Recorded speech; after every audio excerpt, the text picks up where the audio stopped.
தக்காளி வதக்கி வச்ச ரசம் எப்படி இருக்குன்னு பார்க்கலாம் வாங்க. பாருங்கள், மிக்சியில் பச்சை மிளகா, பூண்டு, மிளகு, ஜீரகம் போட்டு அதில் கொஞ்சம் கருவேப்பிலை போட்டு அரைச்சி எடுத்துக்கலாம். பாருங்கள், இந்த மாதிரி கொரன்னு அரைச்சி எடுத்துக்கலாம்.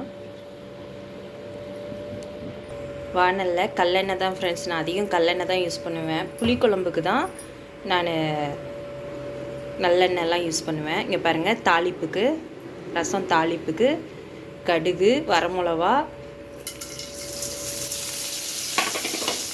போட்டு தாளிக்கலாம் ஃப்ரெண்ட்ஸ். கருவேப்பிலை போட்டு தாளிச்சுட்டு அந்த இது வெடிக்கிறதுக்குள்ளே நம்ம அதில் பெருங்காயம் தூள் போட்டுக்கலாம்.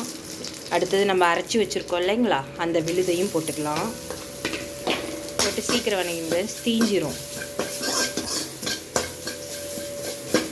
பாருங்கள், வணக்க ஆரம்பித்தோடனே கொஞ்சம் எண்ணெய் விடுற மாதிரி இருந்துச்சுங்களா, இந்த டைமில் நம்ம தக்காளி போட்டுக்கலாம்.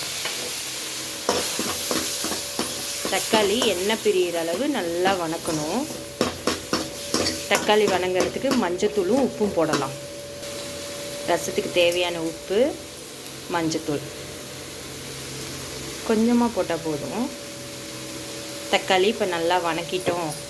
தக்காளியை வணக்கிட்டு நம்ம வணங்கினதுக்கப்புறம் புளி தண்ணியை ஊற்றலாம். வதக்கி வச்சிங்கன்னா அது ஒரு டேஸ்ட்டாக இருக்கும் ஃப்ரெண்ட்ஸ்.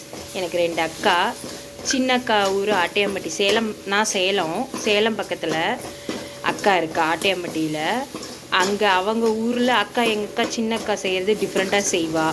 அவங்க ஊரில் கற்றுக்கிட்டது வதக்கி வச்ச ரசம் டேஸ்ட்டாக இருக்கும் ஃப்ரெண்ட்ஸ். அதை உங்களுக்கும் ஷேர் பண்ணுறேன், ட்ரை பண்ணி பாருங்கள், சூப்பராக இருக்கும். இது நல்லா வணங்கட்டும் ஃப்ரெண்ட்ஸ். இங்கே பாருங்கள், நல்லா வணங்கிருச்சு, எண்ணெய் பிரிஞ்சு வருது இல்லைங்களா. இந்த டைமு நம்ம புளி தண்ணி ஊற்றிக்கலாம்.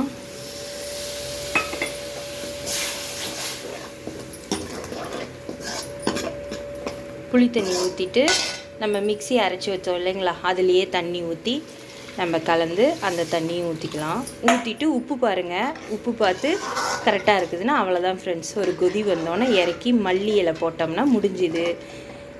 வதக்கி வச்ச ரசம் டேஸ்ட் பண்ணி பாருங்கள். கொதி வரட்டும், வெயிட் பண்ணுங்கள். எல்லாம் கூட்டி வச்சாச்சு. மல்லி இலை தூவி மூடி வச்சிடலாம், அப்போ தான் கொதி வரும். அந்த லைட்டாக கொதி வர்றப்ப அப்பப்போ திறந்து பாருங்கள். லைட்டாக கொதி வந்து நம்ம இறக்கி வச்சாலே போதும். ரொம்ப கொதிச்சிட்டோம்னா ரசம் டேஸ்ட்டு போயிடும். அதனால் லைட்டாக கொதி வர மட்டும் மூடி வச்சிடலாம். இங்கே பாருங்கள், கொதிச்சிருச்சு. இந்த அளவு கொதி வந்தோடனே இறக்கிடுங்க.